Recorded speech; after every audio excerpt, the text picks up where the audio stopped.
Segunda parte. Conexión interna existente entre los fenómenos y seres cósmicos. Lo que obra en el cosmos es el máximo artista y todo lo que conforma según leyes que satisfacen también el sentido artístico. Cuarta conferencia, 26 de octubre de 1923. En las conferencias anteriores hemos estudiado desde determinado aspecto la conexión entre las condiciones de la Tierra, del universo y del mundo animal con los hombres. En los próximos días ahondaremos esto más, porque hoy quiero tender el puente hacia otras áreas que habrán de ocuparnos en el futuro. A este propósito, empezaré por recordarles que ya en mi ciencia oculta describí la evolución de la Tierra en el cosmos, tomando como punto de partida su pristina metamorfosis saturnal. Hemos de imaginarla como conteniendo todo lo que en el más amplio sentido integra nuestro sistema planetario. En aquellos tiempos, los planetas individuales de nuestro sistema, desde Saturno hacia adentro hasta la Luna, fueron todavía cuerpos celestes disueltos en el antiguo Saturno, el que, como ustedes saben, estaba constituido solamente por éter calórico. Insisto, Saturno, que todavía no había alcanzado ni la densidad propia del aire, sino que era precisamente éter calórico, contenía en disolución también etérea todo lo que posteriormente se configuró y particularizó en los planetas individuales. Como segunda metamorfosis de la evolución de la Tierra, hemos de distinguir lo que, en síntesis, he de llamar su antigua metamorfosis solar. De la esfera ígnea de Saturno, ya particularizándose y conformándose la esfera aérea del Sol, impregnada y entrefluida por las fulguraciones y resplandores de la luz. En la ciencia oculta sigue luego la tercera metamorfosis, que empieza con una recapacitación de los estados anteriores. Luego se configura, por un lado, lo solar que, en aquellos tiempos, abarca todavía la Tierra y la Luna, y por el otro lo que es exterior, a lo cual pertenecen también el Saturno escindido. Esta metamorfosis lunar implica a la vez que el Sol se separa del conjunto Tierra-Luna. Recuerden que entonces no existían los reinos de la naturaleza que hoy conocemos. En particular, la Tierra no contenía ninguna masa material, sino era algo así como córnea, de modo que las partes sólidas se desprendían cual sustancia córnea, y las rocas, todavía córneas, sobresalían de la acuosa masa lunar. Después, en la cuarta metamorfosis, se establecieron las condiciones que son las nuestras terrestres actuales. Recapitulemos. La primera de las 4 metamorfosis sucesivas en la saturnal, esto es, el cuerpo calórico que todavía contiene disuelto todo lo que posteriormente forma parte de nuestro sistema planetario. La metamorfosis solar, la lunar y finalmente la terrestre. En esta tetrada podemos distinguir 2 fases. La primera fase es la siguiente. La evolución desde Saturno hasta el Sol corresponden a un avance que, partiendo de la esfera ígnea, no va más allá de la sustancia aérea. La esfera ígnea se metamorfosea y condensa en aérea, pero ya impregnada y fulgurando de luz. Sigue luego la fase evolutiva en que la luna llena su primera función, moldear las áreas rocosas córneas.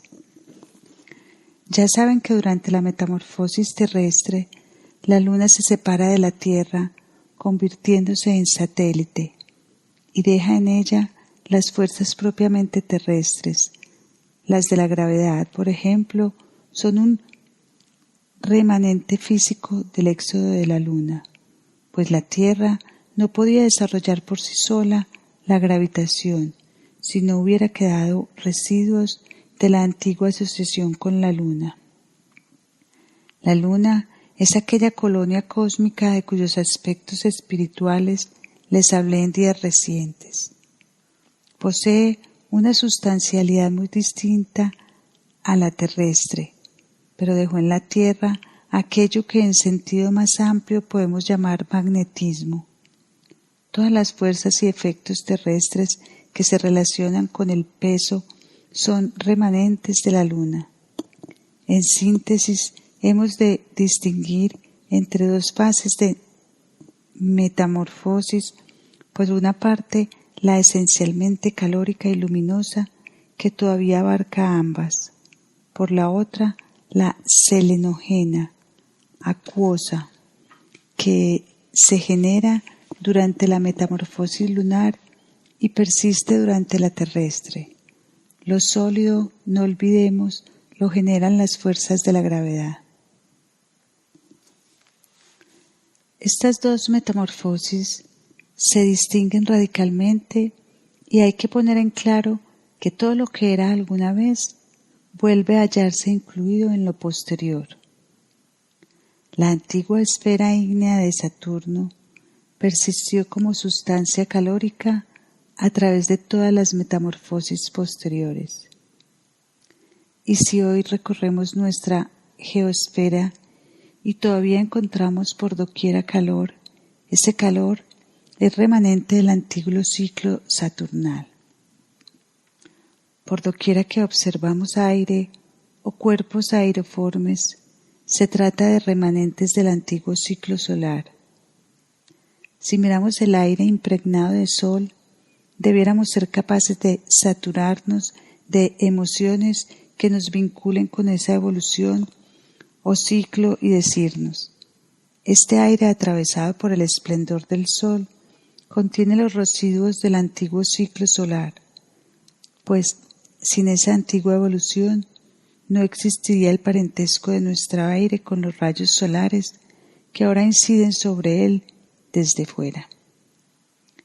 Solo en virtud de que alguna vez el sol ha estado unido a la tierra y de que la luz del sol resplandecía dentro de ella misma, todavía aeroforme, o sea que la tierra era una esfera aérea que irradiaba hacia el universo su luz interna, solo en virtud de ello pudo producirse la postrer metamorfosis, esto es, la metamorfosis terrestre actual, donde la Tierra se halla envuelta por una atmósfera en que los rayos solares inciden desde fuera.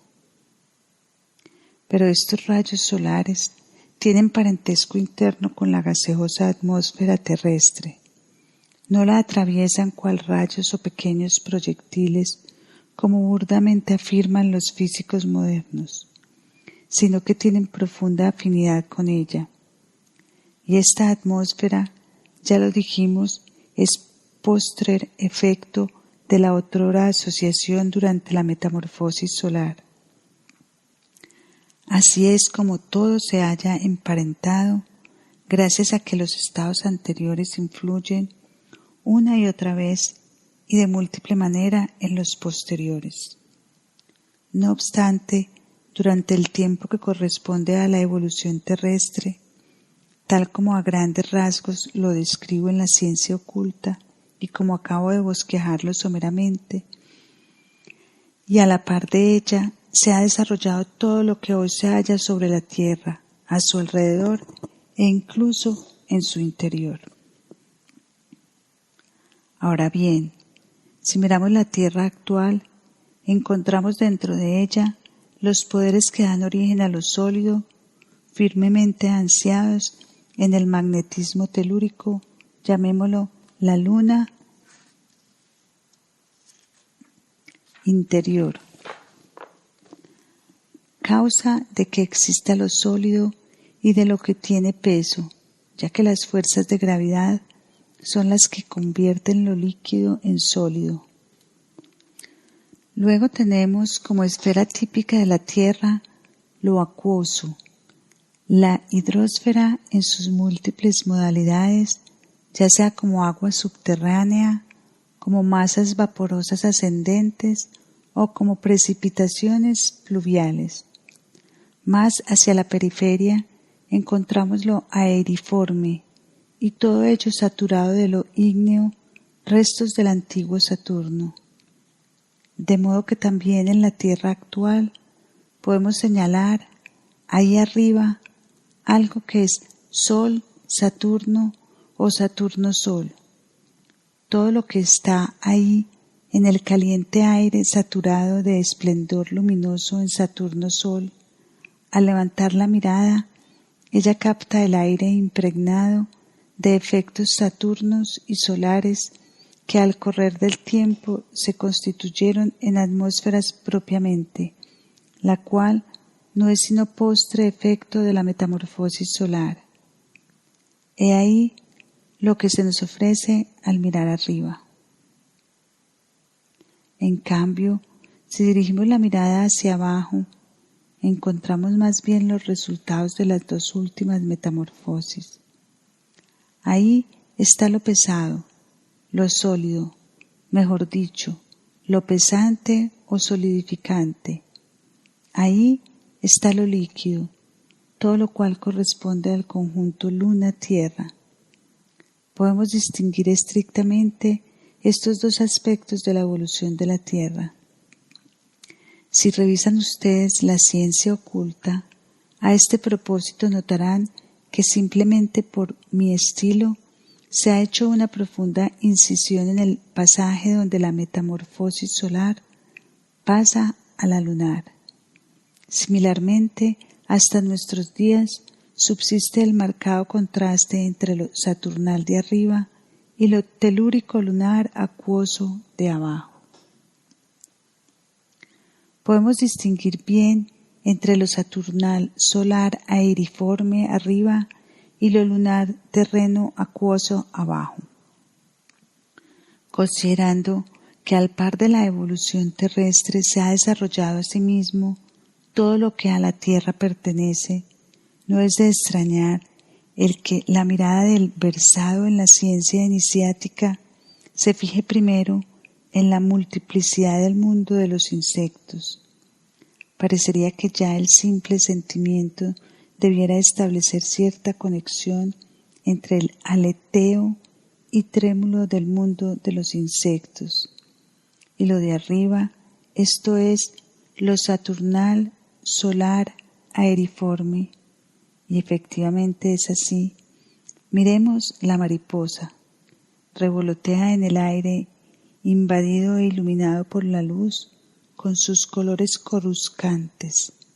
Se halla sustentada por las ondulaciones del aire. Apenas si roza lo lunar terrestre acuoso. Su elemento es lo de arriba. Y si luego se investiga la evolución de este pequeño insecto, uno se ve desplazado sorprendentemente a tiempos muy tempranos de la metamorfosis terrestre. Los rudimentos de lo que hoy iriza cual ala de mariposa en el aire saturado de luz se han formado durante el antiguo Saturno y perfeccionado durante el antiguo período solar.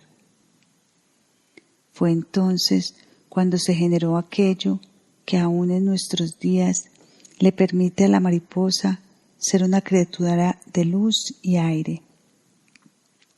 El Sol debe asimismo el don de poder propagar la luz, mas debe a la acción de Saturno, Júpiter y Marte el don de que su luz evoque en las sustancias lo ígneo y fosforescente.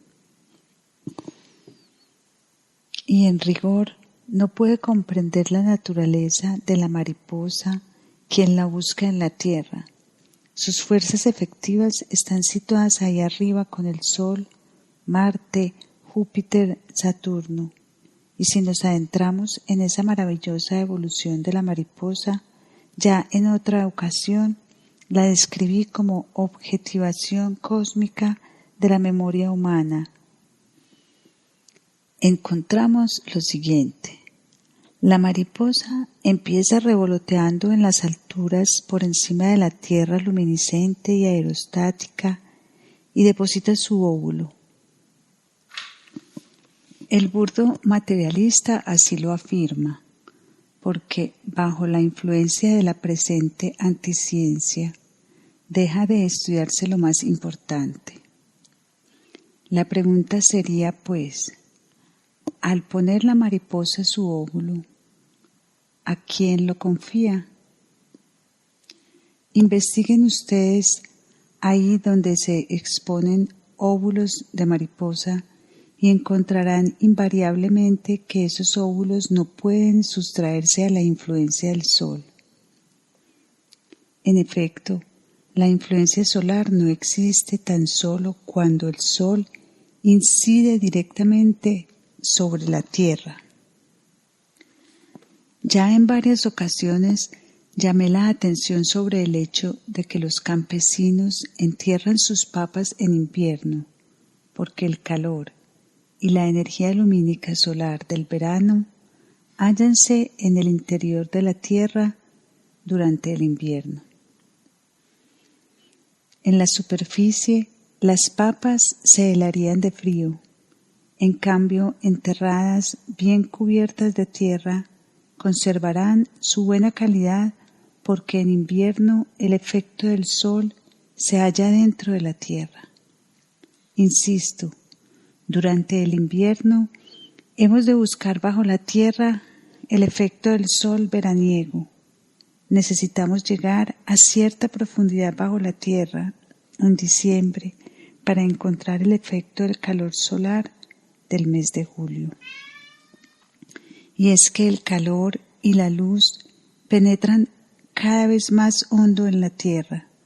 Si queremos buscar, pues, en diciembre las energías solares que en julio gozamos en la superficie terrestre, hemos de excavar una fosa y a determinada profundidad damos con lo que en julio estaba en la superficie. En la intimidad de la fosa está la papa cobijada en el sol de julio. El sol no está pues solo ahí donde lo busca el burdo entendimiento materialista, sino presente en muchas regiones, si bien con sujeción a estrictas reglas cósmicas de acuerdo con las estaciones. Ya dije que jamás la mariposa pone su óvulo donde no puede mantenerse en alguna conexión con el sol. Se expresará mal quien dijera que este óvulo se deposita en el área terrestre. No es así. Se deposita en el estrato solar. La mariposa no desciende realmente hasta la tierra. Por doquiera que hay sol en el reino terrestre, la mariposa deposita sus óvulos, de modo que se hallen bajo la marcada influencia solar, no bajo la terrestre. Como siguiente paso, ustedes ya saben que del óvulo sale la oruga, que permanece bajo la influencia solar, pero a la que se agrega otra influencia sin la que no podría arrastrarse la influencia de Marte. Si se imaginan la Tierra y Marte circunvalándola, las corrientes marcianas están y continúan difundidas en lo alto. No importa su localización astronómica, existe toda la órbita marciana y la oruga que se arrastra se desliza en sentido de esta órbita. Luego la oruga se transforma en crisálida y se rodea del capullo. Ya les comenté que esto representa la entrega de la oruga al sol y que el hilo se hila en dirección a la línea luminosa. La oruga se halla expuesta a la luz, sigue los rayos lumínicos, hila, se detiene al oscurecer y continuará hilando después. Todo esto es propiamente luz solar cósmica impregnada de materia. El capullo del gusano de seda, la que se usa para los vestidos, contiene en su parte sedosa auténtica luz solar, entretejida en la materia del gusano. De su propio cuerpo, él hila su baba en dirección de los rayos solares y así va rodeándose del capullo. Mas, para que esto suceda, se requiere de la influencia de Júpiter. Los rayos solares han de modificarse por la acción jupiteriana. Luego, como ustedes saben, sale del capullo o crisálida la mariposa sostenida y esplendente en la luz. Se escapa de su cámara oscura en que la luz sólo puede penetrar como en los cromlechs. Ahí llega el sol bajo la influencia de Saturno y sólo en unión con éste podrá el rayo solar difundirse en el aire para que la mariposa pueda corruscar en sus múltiples colores. He ahí el panorama. Si contemplamos el maravilloso mar de las mariposas volando, asistimos a una realidad que no es hechura terrestre, sino que desciende a la tierra desde arriba. La mariposa no baja con su óvulo, sino hasta la capa terrestre donde impera la influencia solar. El cosmos regala a la tierra ese mar de mariposas, en tanto que el sol suministra la energía del volar que genera la fuerza sustentadora de la luz, etc. Efectivamente, pues, las mariposas son las pequeñas criaturas que el Sol y lo que el sistema planetario contiene más allá de él. Esparcen sobre la Tierra mariposas, libélulas, insectos en general, como regalos de Saturno, Júpiter, Marte y Sol. La Tierra no sería capaz de producir ni un solo insecto, ni siquiera una pulga, si los planetas exteriores, juntos con el Sol, no dotaran a la Tierra de ese reino.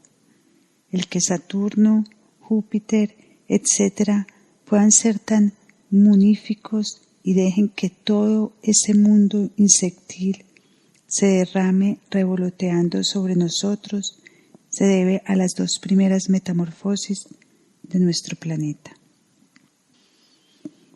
Veamos ahora cómo han intervenido las últimas dos, o sea, la lunar y la terrestre, teniendo en cuenta que el óvulo de la mariposa no se confía a la Tierra.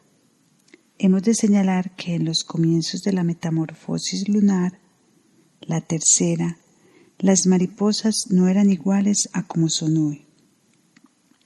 Tampoco era la Tierra tan dependiente del Sol, pues al comienzo de la tercera metamorfosis, éste se hallaba todavía unido a ella, y sólo se separó en una fase posterior. De ahí que las mariposas de aquellos tiempos no eran tan reacias que no hubieran confiado sus gérmenes a la tierra, pues al confiarlos a ella, los confiaban también al mismo tiempo al sol. Se produjo, pues, una diferenciación. Aquí solo podemos referirnos a los ancestros del reino insectil en las primeras dos metamorfosis, pero confiar algo al cosmos, a los planetas exteriores y al Sol, significaba entonces confiar algo a la Tierra. Solo cuando ésta se desinficó, cuando obtuvo el agua y las fuerzas magnéticas de la Luna, cambió la situación y se produjo una diferenciación. Todo lo que vimos hasta ahora pertenece a lo superior. Calor, aire, ocupémonos ahora de lo inferior. Agua, tierra. así como de los gérmenes que tuvieron el destino de ser confiados a la tierra, propiamente tal, en tanto que otros quedaron retenidos en el estrado terrestre permeado del sol. Veamos ahora los gérmenes que sí se hallaban al amparo de la tierra en los tiempos que corresponden a los orígenes de la tercera metamorfosis, o sea, de la metamorfosis lunar. Esos gérmenes quedaron supeditados a la influencia de los efectos terrestres, mejor dicho, de los efectos terrestres lunares acuosos, en el mismo sentido en que los gérmenes de los insectos quedaban sometidos a la influencia solar y transsolar, y por entrar en el reino de los efectos terrestres acuosos se convirtieron en gérmenes vegetales, en tanto que los que permanecían arriba continuaban siendo gérmenes insectiles.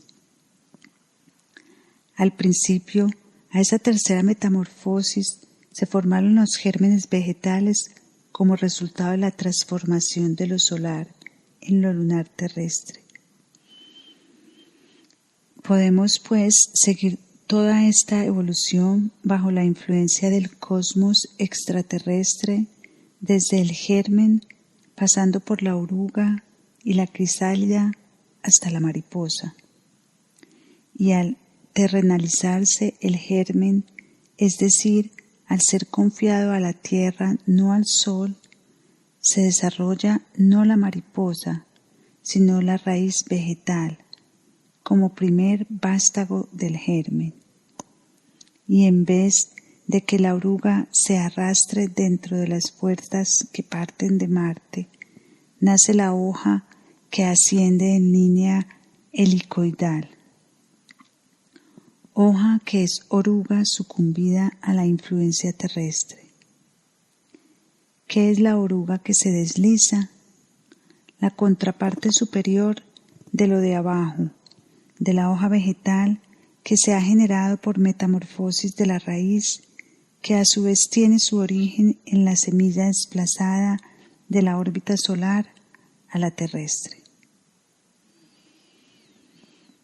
Y si continuamos ascendiendo, observamos en progresiva contracción, ahí donde está el cáliz, lo que corresponde a la crisálida, y finalmente la mariposa se despliega en la flor tan cromática como la mariposa en los aires. Se cierra el ciclo, así como la mariposa deposita su óvulo, del mismo modo se desarrolla en la flor la semilla para lo porvenir. Si elevamos la mirada hacia la mariposa en el aire, podemos concebirla como planta ascendida. El lepidóptero, desde el óvulo hasta la mariposa, bajo la influencia del sol y de los planetas superiores, es lo mismo que la planta bajo la influencia terrestre. En esta evolución ascendente de la planta, registramos sucesivamente la influencia lunar, la venusiana y la mercurial. Viene después el retorno a la influencia terrestre, a ella corresponde la semilla. Podemos, pues, formular dos aforismos que expresan un gran secreto de la naturaleza. Mira la planta, es mariposa, atada por la tierra. Mira la mariposa, es planta, liberada por el cosmos. Miremos el lepidóptero o cualquier insecto desde el germen hasta el insecto que revolotea. Es planta ascendida al aire y conformada allí por el cosmos. Miremos la planta, es mariposa sujetada por abajo. Veamos la secuencia entera. La tierra reclama el óvulo. La oruga se metamorfosea en las formaciones de hojas. La formación de la crisálida se halla metamorfoseada en lo contraído al capullo, finalmente lo que se despliega en la mariposa corresponde en la planta al despliegue de los pétalos. No es sorprendente, pues, que exista esta entrañable relación entre el mundo de las mariposas e insectos y el vegetal, porque propiamente las entidades espirituales que alientan en los insectos tendrían que decir: ahí abajo están nuestras parientes, hemos de asociarnos a ellas y gozar de sus sabias. Son nuestras hermanas, transformadas en moradores de la geosfera, atadas a la tierra, poseedoras, por lo tanto, de otro tipo de existencia. Inversamente, los geniecillos que alientan en las plantas pueden mirar hacia las mariposas y decir: he ahí las parientes celestiales de la planta terrestre.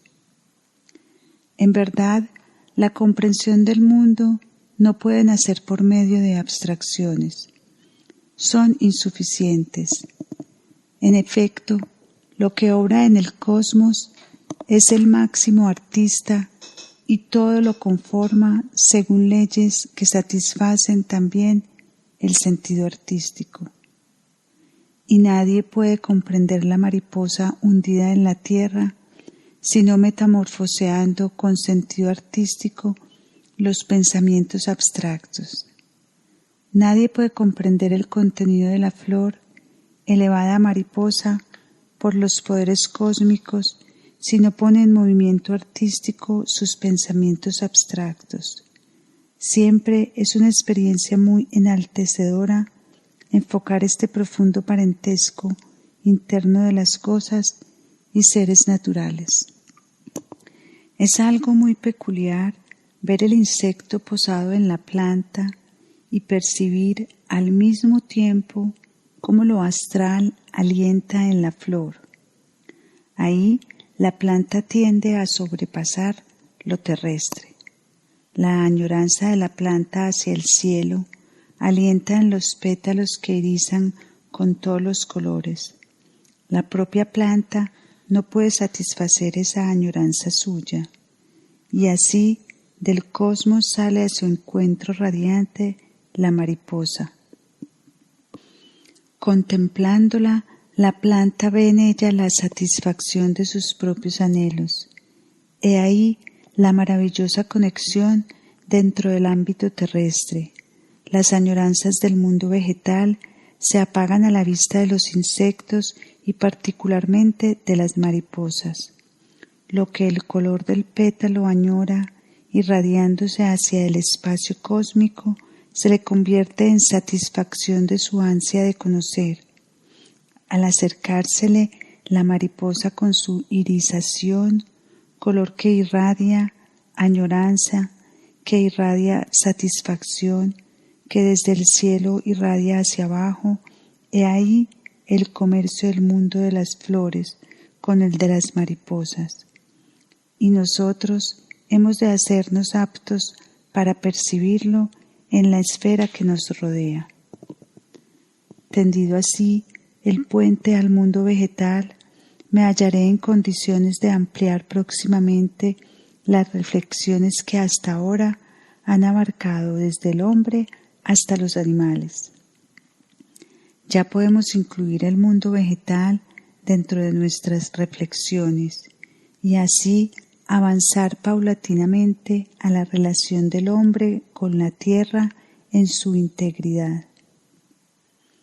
Mas para ello fue necesario tender primero el puente desde la planta voladora, esto es, desde las mariposas, a la mariposa adherido a la tierra, esto es, a la planta.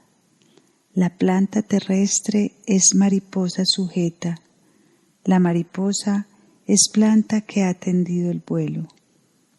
Una vez reconocida esta conexión entre la planta atada a la tierra y la mariposa liberada por el cielo, habremos tendido el puente entre el mundo animal y el vegetal, y podremos mirar con cierta indiferencia todas las trivialidades que no se cansan en explicar la generación, etc.